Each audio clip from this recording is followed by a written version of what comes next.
Shalom sahabat yang baik hati, salam sehat selalu bagi kita semuanya. Marilah kita bersatu di dalam doa.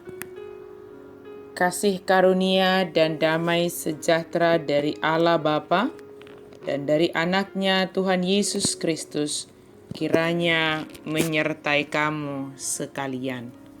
Amin. Firman Tuhan bagi kita pada hari ini dari Filipi 1 ayat 9. Dan inilah doaku, semoga kasihmu makin melimpah dalam pengetahuan yang benar dan dalam segala macam pengertian. Jala odo hupangido naing malam sumurung holong ni rohamuna, marurat di parbinotoan, doho dinasa panibangon partodion. Kasih melimpah dalam pengetahuan dan pengertian. Sering sekali cara terbaik untuk memengaruhi seseorang adalah dengan mendoakannya. Doa Paulus bagi jemaat Filipi adalah agar bersatu dalam kasih. Kasih mereka harus menghasilkan pengenalan yang lebih besar tentang Kristus dan pemahaman yang lebih dalam.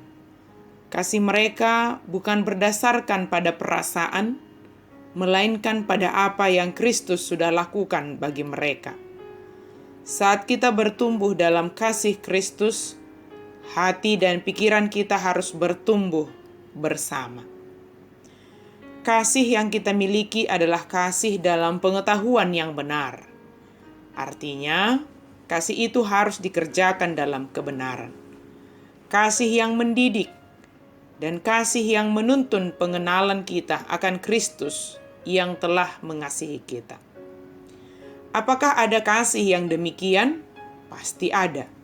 Sebab kasih yang berdasarkan pengetahuan yang benar adalah kasih yang ditanamkan dan diajarkan oleh Yesus bagi kita. Terkadang kita sendirilah yang melakukan sesuatu yang kita sebut kasih, tetapi kenyataannya bukanlah kasih. Seperti sebuah cerita, seekor monyet merasa sayang dan mengasihi seekor ikan yang ada di dalam air. Karena itu dia membawa ikan tersebut ke atas pohon. Monyet tersebut berpikir bahwa kasihan sekali ikan tersebut berada di dalam air. Mungkin dia kedinginan dan akan tenggelam. Maka dia membawa ke atas pohon. Tindakan tersebut merupakan kasih yang tidak berdasarkan pengetahuan yang benar. Dia hanya memakai pemikirannya tanpa memahami apa yang terbaik dan apa yang benar bagi si ikan. Dia hanya memaksakan kehendaknya dan memahami itu sebagai tindakan kasih. Mungkin sekali yang kita lakukan hampir sama dengan cerita tersebut. Pernah mungkin kita lakukan itu. Maka bertobatlah.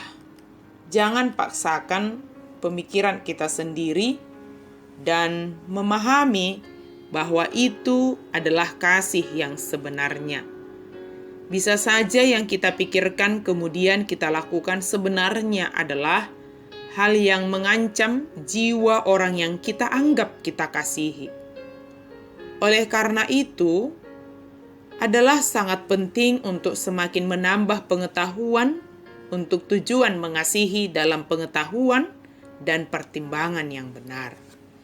Mengasihi dalam segala macam pertimbangan. Tentu pertimbangan sangat penting. Namun jangan karena pertimbangan kita menjadi tidak melakukan kasih dalam dunia ini. Takutnya ini, takutnya itu. Nanti dipikirnya saya berpura-pura, cari muka, atau hal lain yang memungkinkan menjadi penghambat bagi kita dalam berbuat baik. Sahabat yang baik hati, bertumbuh dalam kasih, serta kasih yang melimpah membutuhkan pengetahuan dan pertimbangan yang benar. Kasih yang ada pada kita adalah kasih yang berasal dari Kristus, dari Allah, di dalam Yesus Kristus. sebab Dialah yang pertama sekali mengasihi kita. Mengasihi bukan dengan emas dan perak, tetapi Dia mengasihi kita dengan darah-Nya yang kudus. Dia berkorban di kayu salib karena kasih-Nya bagi kita. Mari mengasihi, sebab kita telah menerima kasih Kristus. Dan biarlah kasih kita semakin melimpah dalam pengetahuan yang benar dan pengertian yang mendalam. Amin. Mari kita berdoa. Terima kasih Tuhan untuk firman-Mu. Biarlah kami semakin bertumbuh di dalam kasih yang benar, kasih yang penuh dengan pengorbanan sebagaimana yang Engkau teladankan bagi kami. Mampukan kami Tuhan untuk mengasihi sesama kami, karena Engkau telah terlebih dahulu mengasihi kami, umat-Mu yang Engkau cintai ini. Dalam nama Yesus kami berdoa dan bersyukur. Amin.